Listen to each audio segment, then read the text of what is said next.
Salut tout le monde, c'est Sneaky pour la Marvel JCE TV. On me l'a demandé plusieurs fois, et c'est vrai que la première vidéo avait vachement bien marché, donc je vais vous refaire une petite tier list, puisqu'a priori ça vous plaît, donc pourquoi pas. C'est vrai que depuis il y a pas mal de persos qui sont sortis, ça peut valoir la peine. Encore une fois, ce sera quelque chose d'extrêmement subjectif, mais j'espère que ça va donner envie aux gens de discuter dans le chat notamment et de donner leurs avis. Alors, on va tout de suite commencer par mettre les bails, évidemment. Hulk en rang E, hein, c'est une base, tout le monde s'y attend. Et où est-ce qu'il est, Tonton Strange? Parce qu'il fait toujours bien le café et on fera toujours difficilement mieux que cette brute-là. Qu'il est lui. Je ne le voit même pas, il l'a retiré tellement il est fort. Je ne le vois vraiment pas. Doit être trop con. Ah, le voilà. Voilà, donc en gros, ça c'est les bases. Le Strange, Doctor Strange sur 20 et Hulk. Sachant que le Hulk n'est pas acheté non plus. Il a eu des belles cartes, encore dans le pack SPDR, il a eu 2-3 cartes fort intéressantes. C'est juste que, encore une fois, malheureusement, même s'il y a moyen de s'amuser avec, tous les autres persos font en général mieux à peu de choses près, mais je ne mettrai pas Hulk en dernier non plus. Alors, Miss Hulk, boîte de base. Miss Hulk, ça fait partie de ces persos boîtes de base qui ont un peu mal vieilli. Elle est toujours sympathique, on peut faire des choses avec. Elle a aussi reçu la plupart des trucs qui rentrent dans Hulk rentrent bien dans Miss Hulk en fait. Donc c'est plutôt pas mal.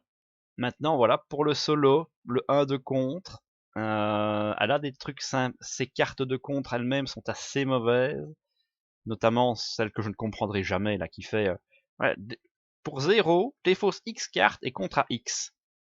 C'est juste le compte le plus cher et le moins rentable du jeu, je ne comprends pas. Donc honnêtement, je ne peux pas la mettre beaucoup plus haut que ça. Iron Man par contre, il fait toujours bien le café. Je vais le laisser uniquement en A, parce qu'encore une fois, Iron Man, pour moi, son défaut, c'est de pouvoir se permettre de rester un tour en alter ego. Ce qui en solo peut être compliqué. Par exemple, contre Ultron, vous êtes sûr qu'Ultron passe directement au stade 2, c'est quand même dommage. Mais pas le choix, sinon c'est un perso qui est toujours très fort et toujours très agréable à jouer. Pareil, Black Panther. C'était mon perso préféré à l'époque de la boîte de base, parce qu'il était un peu plus technique et on va dire moins puissant que Captain Marvel. Mais il n'a rien reçu non plus, malheureusement. Enfin si, on peut tout ce qui est un peu protection, hein, gagner de la def et tout ça peut rentrer dans un Black Panther. Mais pour sa mécanique de Wakanda, depuis le Baron Vaudou et à la rigueur, comment il s'appelle, Kalou en commandement pour les tutos, les Wakanda, c'est pas un perso qui a beaucoup évolué, malheureusement. Alors, Hawkeyes. Hawkeyes, c'est de la merde. Je n'aime pas ce personnage. Honnêtement, c'est peut-être pas le plus mauvais. C'est celui avec lequel je me suis le moins amusé du jeu. Avec Hulk, on peut faire des trucs rigolos. Parce qu'on sait qu'on joue Hulk, donc on s'attend à ce qu'il fasse des trucs louches, mais au moins on est prévenu. Avec Valkyrie, ce que je vous vois venir évidemment avec vos gros sabots, si on construit, par exemple, un The Hood en mode full sbire, vous allez vous régaler à jouer Valkyrie. Alors ça marchera pas si vous jouez classiquement, hein, mais il y a moyen de passer un très bon moment. Avec Hawkeyes, je n'ai jamais passé un très bon moment. Alors, Rocket Raccoon, oh ça vaut bien un beau A ça. Il est toujours très fun. En termes de contre, il est extrêmement puissant. En justice, il vaudra vraiment la peine. Je l'aime beaucoup en agression évidemment pour bénéficier de son overkill. Et il a reçu des belles pièces aussi, puisque la technique éprouvée et le quoi passer à tabac, je ne sais plus, enfin qui sont sortis dans Nova, ça rentre parfaitement dans un Rocket Raccoon, donc il n'est pas à mépriser. Captain Marvel, A+, sans hésitation, le perso est toujours aussi fort. Ce qui est intéressant, c'est que c'est un perso qui est moins dépendant de son kit, donc toutes les bonnes cartes peuvent potentiellement lui amener de la qualité, et on ne parle pas évidemment de l'archétype Shield qui a été, on dirait, designé pour elle. Sans oublier qu'elle a quand même facilement accès au trait aérien, et que ce trait commence à prendre de la valeur. Spider-Man, encore un qui a mal vieilli, pareil, son contre de base est nul, ses cartes de contre sont à chier. Il a reçu pas mal de pièces, tout ce qui est archétype def, mais vous allez voir que beaucoup de héros qui jouent def le feront mieux que lui. Et même si on sort du Web Warrior, lui ne l'est pas.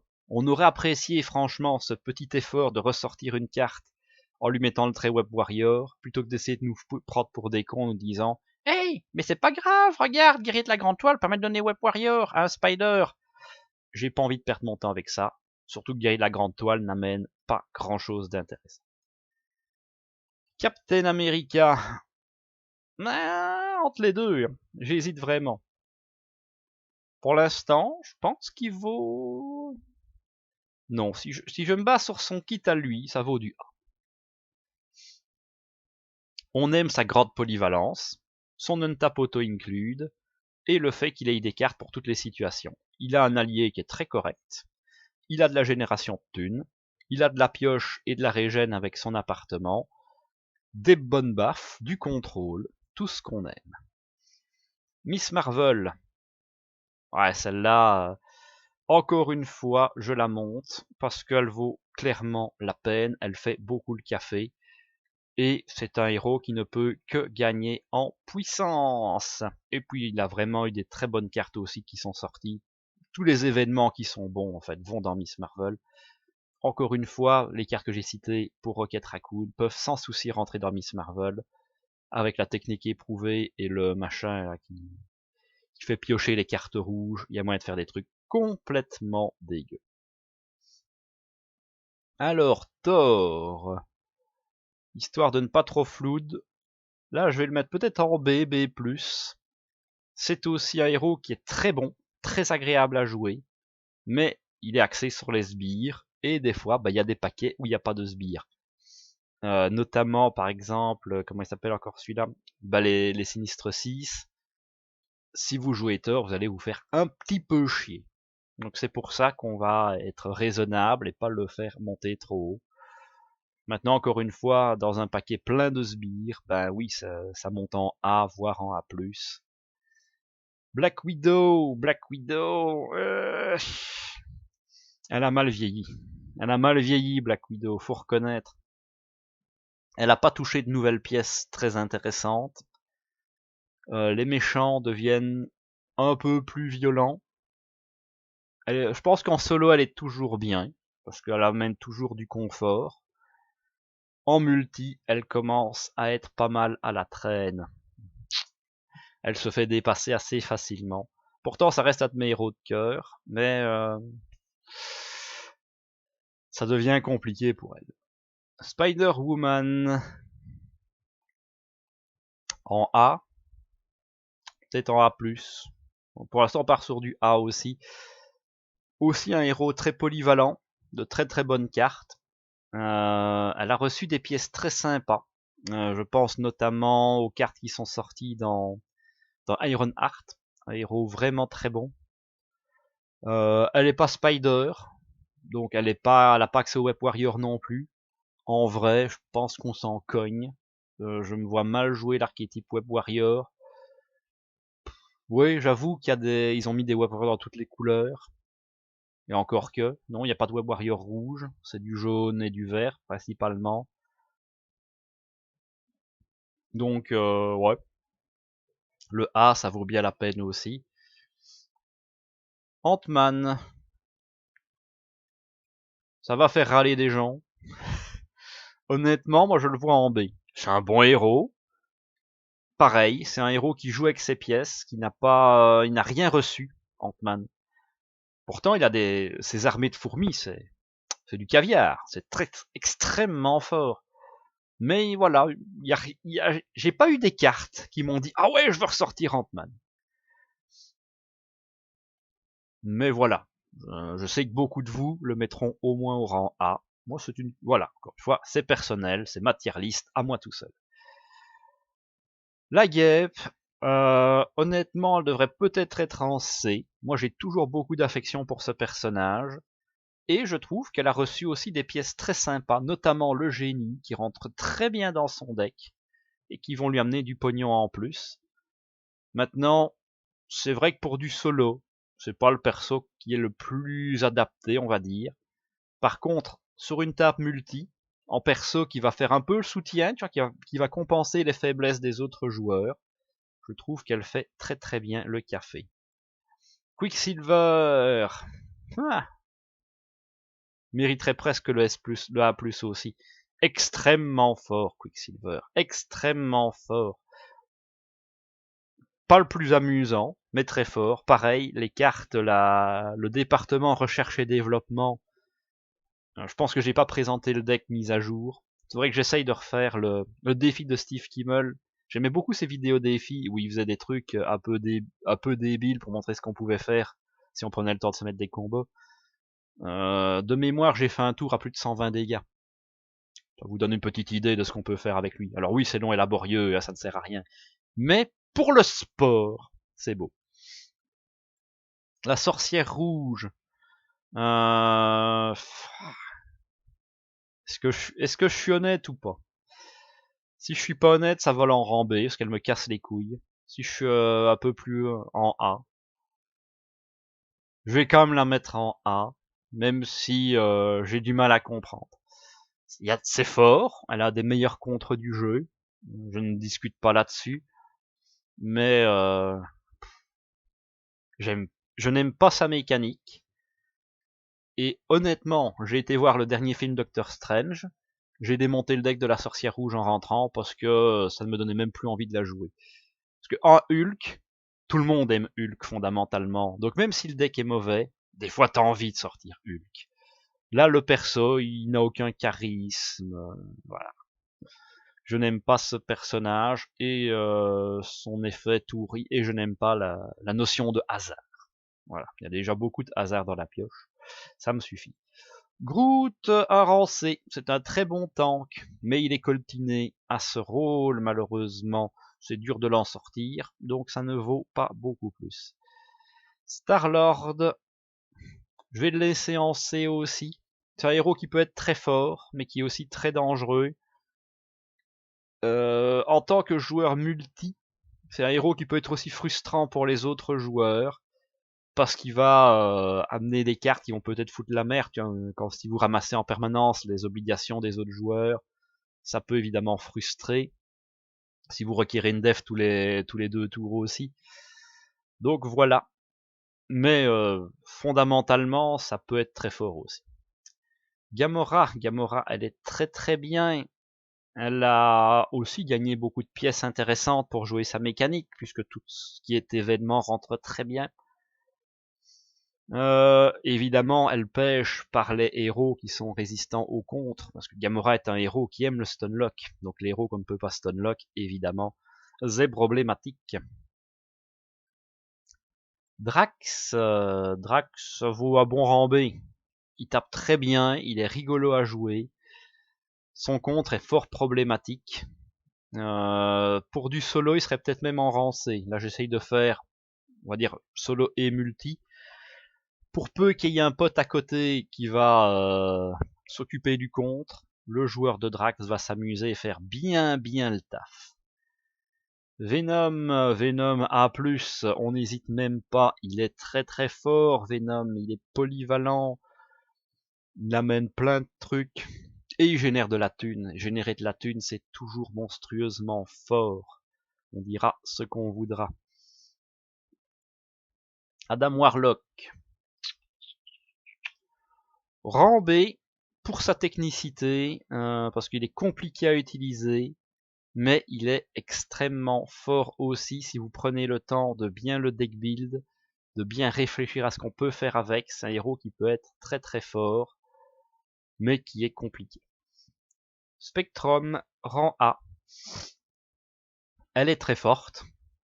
Ce qu'on lui reproche, c'est qu'elle a 5 cartes dans son kit, en gros.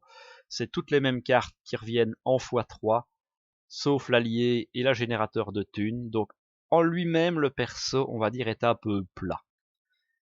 Avec les bonnes cartes qui vont autour, on peut vraiment s'amuser. Et elle a le trait aérien auto-include, et ça c'est très très bien. Nebula, un héros que j'aime beaucoup. Il y a beaucoup de pioches dans ce deck, elle a du potentiel, elle rentre dans tous les aspects, c'est pas gênant.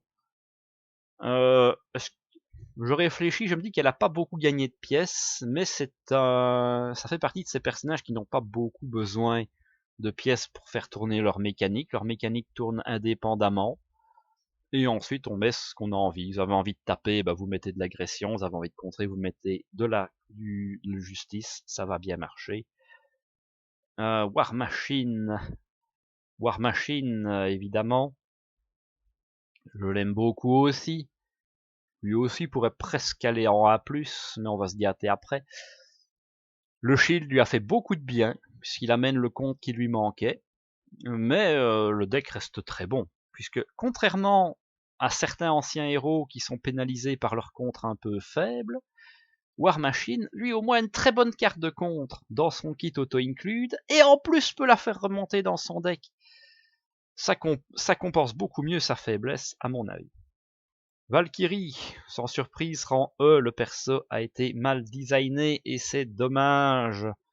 Mais encore une fois, si vous prenez le temps de réfléchir au deck build, voire de construire des méchants pour jouer Valkyrie, alors vous passerez un fort bon moment. Vision, ça rentre en A sans aucun souci. Il est costaud, un des héros les plus endurants du jeu, sans hésitation. Son trait Android, bon, il n'y a que lui qui joue dessus, mais des très bonnes cartes pour jouer avec ce trait-là. Donc on l'aime bien, ça marche. En agression, on peut vraiment s'amuser avec lui aussi, sur le même principe que le Party Tour. Donc on va le mettre en A. Moi, c'est pas celui avec lequel je me suis le plus amusé. Là, c'est ce qui me déçoit un peu, j'ai pas non plus pris autant de plaisir avec lui qu'avec d'autres. Peut-être parce qu'il est trop lisse comme personnage. Voilà, c'est un avis personnel. Ghost Spider. Elle est bien quand même. En B ou en A? Si je suis sur ma logique, Spider-Man est un très bon tank à l'époque de la boîte de base. Groot lui a mis un 10-0 dans la tronche. Ghost Spider, pour moi, écrase encore plus Groot. Parce qu'elle est beaucoup plus agréable. Des trois, c'est la plus agréable à jouer. Indubitablement. Elle a une économie qui est vraiment pas chère. Mais voilà, encore une fois, je vais peut-être la laisser en B parce qu'elle est aussi cantonnée dans ce rôle un peu tank. En commentement, il y a des trucs très drôles à faire. J'avais fait une vidéo dessus. Il y a d'autres cartes, elles bénéficient quand même vachement moins. Donc ouais, en B, c'est bien. Ça reste un bon héros, attention. Miles Morales, A+, un perso excellent. Polyvalent, du contrôle, l'impossible. Il a accès sans souci au sonnet, désorienté, au tenace. Une économie qui est pas chère, très agréable, des pouvoirs très intéressants. Il rentre dans tous les aspects. Le trait Web Warrior, plutôt sympa. Le trait Champion, bien mis en valeur aussi. 10 sur 10 sur le design du personnage. Rien à dire. Il est très très bon. Nova. Nova. Peut-être en B ou en A. Il est très bon aussi, mais il est extrêmement fragile. Il faut le protéger. Mais j'aime bien son concept. Alors après, comme ses stats sont assez basses, peut-être le laisser en B. Pour pas foutre non plus la catégorie A. Parce que c'est vrai que par rapport à d'autres, tu vois, par rapport à Iron Man ou à Captain America, il a pas le même niveau, faut reconnaître. Ouais, on va le laisser là, mais c'est très bien. B, c'est déjà une bonne cote, attention. Iron Heart. A ou A+. Est-ce que ce serait... Oh. On va aller en A+. J'ai adoré Iron Heart. Le concept est juste magnifique. Il va level up assez vite hein, quand même. Les cartes sont très intéressantes. Encore une fois, une économie qui est très bonne. Le trait génie, un très bon trait. Maintenant, on peut jouer dessus. Elle a accès à toutes les cartes de type champion. Très bonne carte. Le champion mène quand même des cartes vraiment sympas. Et une fois qu'elle est au stade 3, elle est juste monstrueuse. Donc je pense que ça justifie son stade. Alors, SPDR, moi j'ai adoré ce personnage. Donc je le mets en A. Il est très fort, il est très technique. En termes de force, je pense qu'on n'est pas loin d'un Vision. En termes de plaisir, on est vraiment au-dessus. J'ai un gros plaisir de jeu avec ce personnage-là. Je ne le répéterai jamais assez. Et même si on est limité en termes de cartes, on peut facilement aller se gâter, je trouve. Donc, ouais, SPDR, pour moi, un bon A, bien mérité. J'ai gardé le cochon pour la fin, parce que pour moi, le cochon, voilà, rang S. Honnêtement, on a été gâté sur le dernier cycle. Parce que voilà, là, on a deux qui sont en A+, on en a un qui est en rang A, les autres en B, et encore, c'est du B+. Je les trouve plus intéressants, même que Black Widow, on va dire. C'est dire si je les aime bien. Donc ça, c'est un très bon cycle, mais le cochon est monstrueusement fort. Il a du contrôle, il a de la pioche, il a le contre de base. Pour moi, la base, les dégâts viendront toujours, mais le contre, on en a besoin dès le début. Donc le contre est très important et sa capacité à générer du pognon le rend extrêmement puissant. Il n'y a vraiment pas à dire. Son Némésis n'est pas non plus des plus désagréables, c'est toujours assez à prendre en compte. Hein. Groot, par exemple, a une Némésis extrêmement sale, ce qui lui porte préjudice. Et tel qu'il a été présenté, le deck commandement du cochon, j'ai roulé sur absolument tout. Donc oui, pour moi, il vaut franchement un Doctor Strange. C'est rigolo parce qu'à part un de défense, je me dis qu'ils ont les mêmes stats. Mais voilà, et puis il n'y a pas photo, il y a de la pioche. Il y a de la grosse pioche. Et ça, c'est irremplaçable. C'est peut-être pour ça que ces deux personnages-là sont en premier. Je pense que c'est les deux seuls personnages qui ont des cartes qui font pioche 3 cartes. Bon, Strange, il n'a pas besoin de se faire attaquer. Ok, c'est encore mieux. Mais le cochon, il veut se faire attaquer en même temps, donc l'un dans l'autre, ça passe. Donc voilà. Ici, ben, on me propose déjà les mutants, c'est gentil, mais ils sont pas encore sortis, je les ai pas encore joués.